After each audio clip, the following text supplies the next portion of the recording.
నాకు 2 వదినలు 2 అక్కలు, అందరం ఉమ్మడి కుటుంబం 14 మంది చెన్నైలో ఉండేవాళ్ళం. నేను షూటింగ్లకు వెళ్ళి సంపాదిస్తూ ఉండేదాన్ని, చాలా బిజీ ఉండేదాన్ని, డాన్స్ ప్రోగ్రామ్స్ చేస్తూ బిజీగా ఉండేదాన్ని.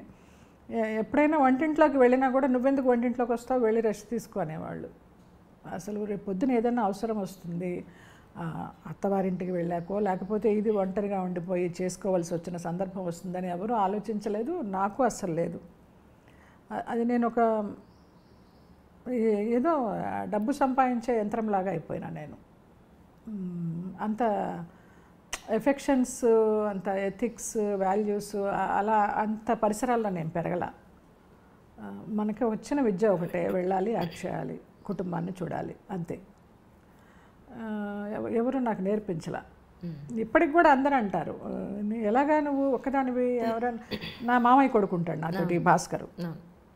మార్నింగ్ లేస్తే 4 గంటలకు పూజ అయిపోతుంది వాడిది, బ్రహ్మీ ముహూర్తంలో. ఇక నేను ఎప్పుడు లేస్తే అప్పుడు, షూటింగ్ ఉంటే పెందరాడే లేచి ఒక దండం పెట్టుకుంటాను, లేకపోతే ఎప్పుడు లేస్తే అప్పుడే దండం. పూజలు పునస్కారాలు చేయడం కానీ. చెన్నైలో ఉన్నప్పుడు బాబా హారతులు 4 చేసేదాన్ని. చాలా చాలా పీక్లో ఉండేది భక్తి. నీరసం వచ్చి పడిపోవడాలు, ఆ తెల్లవారుజామున ఆ హారతి చేస్తుంటే ఇంకా తర్వాత ఇది మనకి అచ్చిరాదులే అనుకుని ఒక దండం, ఏదైనా వచ్చిన 4 మంత్రాలు చదువుకుంటా. ఏమి అమ్మ ఇలా ఉండు ఇలా ఉండు ఇలా ఉండు అని ఏమీ చెప్పలేదమ్మ, ఏమి నేర్పించలే. మా పాటికి మేము పెరగడమే అంతే. సో దాంతో వంట రాలేదు. చాలామంది అంటారు సన్యాసులు వంట చేసుకోరు, నిప్పు ముట్టించిన, ఏదైనా కాయగూరలు కట్ చేసిన, ఏమైనా పురుగులు అవి చేస్తాయి, అవి కూడా పాపం వాళ్ళకని అంటారు కదా. అలాగా ఒక రకంగా సన్యాసి జీవితం. ఏమీ తెలియదు నాకు. ఎప్పుడో ఒక కాలంలో కాఫీ టీ పెట్టుకున్నట్టు గుర్తు, ఇప్పుడు అవి కూడా లేదు.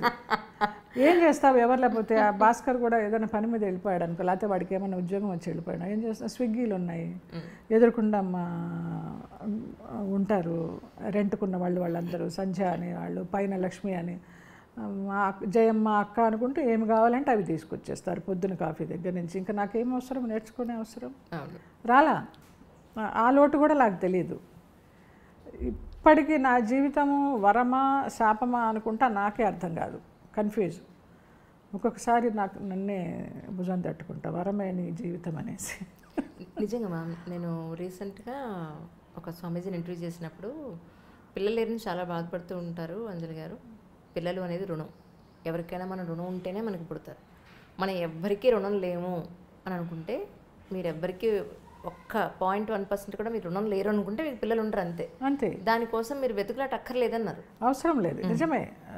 అది ఎప్పటి నుంచో ఉంది కదా, రుణానుబంధ రూపేణ పశుపత్ని సుతాలయ. అవునండి, అంతే. ఇక అన్న కొడుకులు, అక్క కూతుళ్ళు, అక్కలకు అందరు కొడుకులే, అన్నకే ఆడపిల్లలు, మేనగోడళ్ళు, 2 మేనగోడళ్ళు నాకు. పెద్దన్నయ్యకి ఇద్దరు కూతుళ్ళు, రెండో అన్నయ్యకి 2 కూతుళ్ళు, పెద్దవాడికి 1 కొడుకు, అక్కకి 2 కొడుకులు, ఇంకొక అక్కకి 1 కొడుకు.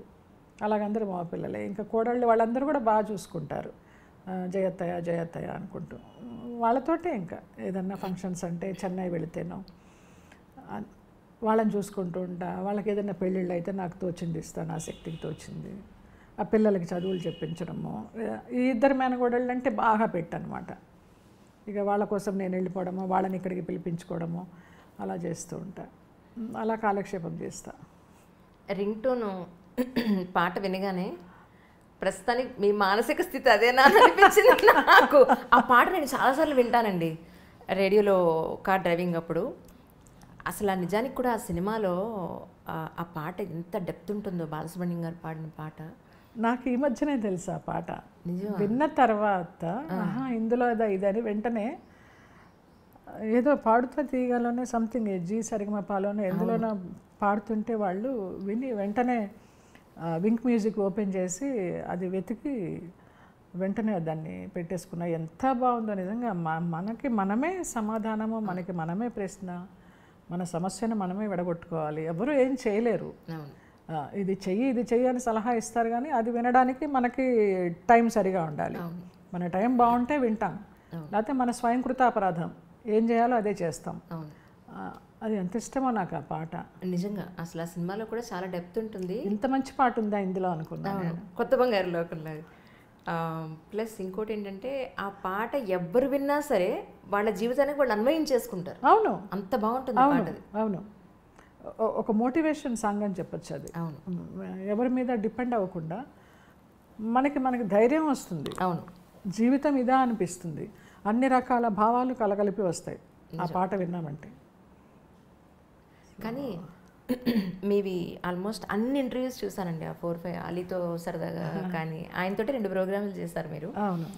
ఆ తర్వాత చేసిన ఇంటర్వ్యూస్ కానీ చెప్పినప్పుడు ఒక్కసారి మీరు క్లాసికల్ డాన్సర్ అవ్వాలనుకున్నారు, క్యారెక్టర్ ఆర్టిస్ట్ అయ్యారు. సరే, జీవితంలో ప్రతి ఒక్కళ్ళకి స్ట్రగుల్స్ ఉంటాయి. నమ్మాం, మనుషులు అన్నాక నమ్మకుండా ఎలా ఉంటాం, నమ్ముతాం, నష్టపోయాం. రైట్, ఇప్పుడు ప్రస్తుతానికి ప్రశాంతంగా సంతోషంగా ఉన్నారు. రైట్, వాట్ నెక్స్ట్ అంటే ఏం చెప్తారు?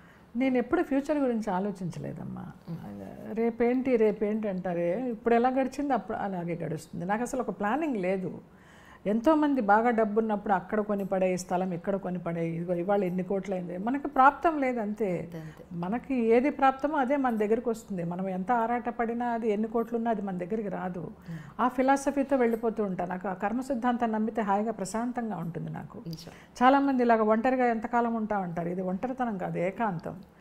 ఏకాంతంలో ఉన్న ఆనందం అనుభవిస్తున్నానని చెప్తా నేను ఒంటరిని కాదు అని చెప్తా. సో రేపేంటనేది లేదురా, వెళ్ళిపోతుంది. నా ఆయుష్ ఉన్నంత వరకు, ఎంత ఆయుష్ ఉందో తెలీదు, ఆరోగ్యంగానే ఆనందంగానే వెళ్ళిపోతాననే ఒక పూర్తి విశ్వాసంతో బతుకుతున్నాను. అలాగే జరుగుతుందని అనుకుంటున్నాను. ఫ్యూచర్ ప్లాన్స్ అయితే ఏమీ లేవు, లగ్జరీస్ ఏమీ లేవు. ఇప్పుడు అనుకోవడానికి కూడా డబ్బు కూడా లేదు. ఉన్న ఫ్లాటే ఉంది నాకు, 2 పూట్ల తినడానికి ఉంది, ఎవరన్నా వస్తే పెట్టడానికి ఉంది. ఒక కుక్క నాకు రోజు వస్తూ ఉంటుంది ఇంటి ముందరికి. మా వాడు అలవాటు చేశాడు, భాస్కర్. అది మా ఇంట్లోనే పుట్టింది కింద సెల్లార్లో. అది ఇప్పుడు ఇంత పెద్దదైంది. దాన్ని దత్తుడు అని పిలుస్తూ ఉంటాను నేను.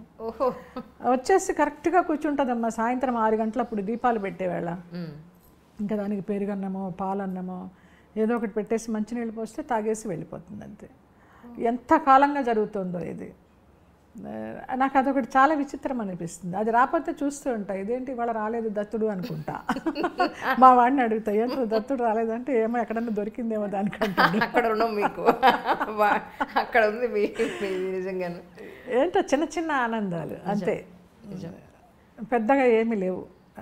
ఒక్క మానస సరోవర్ వెళ్ళాలి నా జీవితంలో కోరిక, ఒక కోరిక. చాలా వరకు యాత్రలు చేశాను. ఆ మానస సరోవర్ తీసుకెళ్లే వరకు నన్ను ఆరోగ్యంగా ఉంచు. అక్కడికి వెళ్ళిన తర్వాత నీ ఇష్టం, నీలో ఐక్యం చేసుకుంటావా, మళ్ళీ వెనక్కి పంపిస్తావా, ఇంకా ఏమన్నా రుణానుబంధం ఉంటే నీ ఇష్టం అనుకుంటా. అది ఎప్పుడు వెళ్తానో తెలీదు. నెక్స్ట్ ఇయర్ ఏదో రోడ్డు వేస్తున్నారు, చైనా నుంచి వెళ్ళక్కర్లేదు అని ఏదో చెప్పారు. దానికోసం కలగంటున్నా. అంతవరకు ఆరోగ్యంగా ఉంచని అంతే. ఆరోగ్యంగా బంగారంలో ఉంటారు మీరు. రమాప్రభు గారిని మళ్ళీ కలిసారండి తర్వాత? లేదమ్మా, ఎప్పుడన్నా ఫోన్లో మాట్లాడతాను. మాట్లాడితే ఆవిడ మూడు సరిగా అంటే బాగా మాట్లాడతారు, లేకపోతే ఇక తెలిసిన విషయమే కదా, దేపి పొడుస్తారు. ఏంటి ఇంకా గుర్తున్నానా, చచ్చిపోయాను అనుకున్నానే నువ్వు ఫోన్ చేయకపోతే అంటారు. కొంచెం ఆ మాటలు వినాలంటే బాధ. సరేలే పెద్ద ఆవిడ అనిపిస్తుంది. ఎప్పుడు ప్లాన్ చేస్తున్నా మదనపల్లి వెళ్ళి చూద్దామని. నేను చిట్టిబాబు గారు వెళదాం బావా అంటూ ఉంటా. వెళదామంటారు, కానీ ఇంకా ఆవిడ చూసే సందర్భం ఇంకా ఏమి అందరికీ కలిసి రావడం లేదు. రాళ్ళపల్లి గారికి మీకున్న అనుబంధాన్ని ఒకసారి సందర్భంగా తలుచుకుందాం అండి. ఎందుకంటే రాళ్ళపల్లి గారితో 2-3 సార్లు నేను మాట్లాడినప్పుడు ఆరోగ్యం సహకరించట్లేదమ్మా, ఈటీవీ వాళ్ళకి ఏదో వంట ప్రోగ్రామ్ చేస్తున్నాను కానీ అస్సలు కూర్చోలేకపోతున్నాను. ఎక్కువ టైము వాళ్ళకు కూడా 1/2 గంట కూర్చుని ఒక 5 నిమిషాలు చేసి కూర్చుంటున్నాను. ఈసారి మా జయం వచ్చినప్పుడు నేను పిలుస్తాను, మనందరం కలిసి కవర్లు చెప్పుకుందామని 2-3 సార్లు నాతో. నిజంగా వాళ్ళ ఇంటికి వెళ్ళి భోజనం చేస్తుండేదాన్ని నేను. ఈ చిట్టిబాబు గారింటికి అన్నారు, అనంత్ ఇంటికి, మా రాళ్ళపల్లి గారింటికి, ఆ చలపతిరావు గారు మధురానగర్లో ఉన్నప్పుడు వాళ్ళ ఇంటికి అందరం కలిసి భోజనం చేస్తూ ఉండేవాళ్ళం.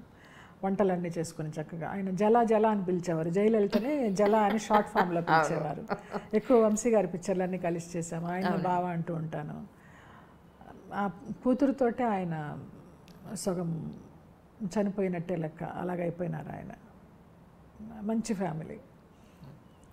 భరణి గారికి కూడా గురుతుల్యులు ఆయన. అవునండి, అవును. ఆయన చనిపోయినప్పుడు కూడా భరణి గారు అదే అన్నారు, మా గురువు గారు కాలం చేశారు చూసావా ఇంటర్వ్యూ చేయమంటే అలా ప్రొలాంగ్ అయిపోయింది. ఆయన ద్వారానే యాక్చువల్లీ నేను ఆయన నెంబర్ తీసుకుని అప్పుడు మాట్లాడడం జరిగిందనమాట. నాకు ఇంటర్వ్యూ చేయడానికి ఏం లేదమ్మా, కొన్ని సంఘటనలు నచ్చని సంఘటనలు ఏమైనా చెప్పేస్తారేమో, దాని ద్వారా మనుషులు బయటకు వస్తారేమో, అనవసరంగా ఇంకొకళ్ళని బ్లేమ్ చేయడం ఎందుకు. మన టైం ఇంతే, ఇప్పుడు ఫామ్లో లేము, అందుకని మనల్ని ఎవరు అంతగా పట్టించుకోవడం లేదు, చిన్న చూపు చూస్తున్నారు అనే ఒక ఫీలింగ్ ఉంటుంది. కానీ మళ్ళీ వాళ్ళని ఎందుకు బ్లేమ్ చేయడం, వాళ్ళ బిజీలో వాళ్ళు ఉంటారు. మనల్ని గుర్తుపెట్టుకోవాలనో లేకపోతే మనకి క్యారెక్టర్ ఇవ్వాలనో మనల్ని పలకరించాలనో వాళ్ళకి అవసరం లేదు. కానీ ఆ కాలంలో రామానాయుడు గారు వాళ్ళు ఉన్న కాలంలో నిజంగా ఎంత హాయిగా ఉండేదో. ఫోన్ చేస్తూ ఉండేవారు ఆయన, జయలలిత రాజలలిత కాసేపు కూర్చుందాము, కాఫీ తాగిపో, నాకు నిన్ను చూస్తే ఆత్మీయురాల్లాగా అనిపిస్తుంది, ఇప్పుడు వాళ్ళు ఎవరు సరిగా మాట్లాడరని. అట్లా ఏ ప్రొడ్యూసర్ అమ్మా పిలుస్తారు, స్టార్ ప్రొడ్యూసరు. ఇప్పుడు నేను మా టీవీ సీరియల్ పిల్లలే ఏదో చిన్న సినిమా తీసుకున్నారు, రుద్రం కోట అని. అయితే దానికి టైటిల్ లాంచ్ కోసం మోహన్ బాబు గారిని అడిగితే వెంటనే స్పందించి వచ్చారు. నాకు జయలలిత అంటే చాలా ఇష్టము, అమ్మాయి అంటే చాలా గౌరవం అని వచ్చారు, చేశారు. మీడియా వాళ్ళకు కూడా ఆశ్చర్యం. ఆయన వచ్చే నిమిషం దాకా నన్ను సతాయిస్తూనే ఉన్నారు, వస్తారా, నిజంగా వస్తారా అని.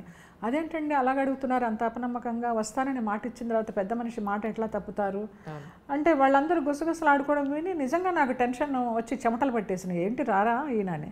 కరెక్ట్గా దిగారు, టైంకి దిగారు ఆయన. అప్పుడు వాళ్ళందరూ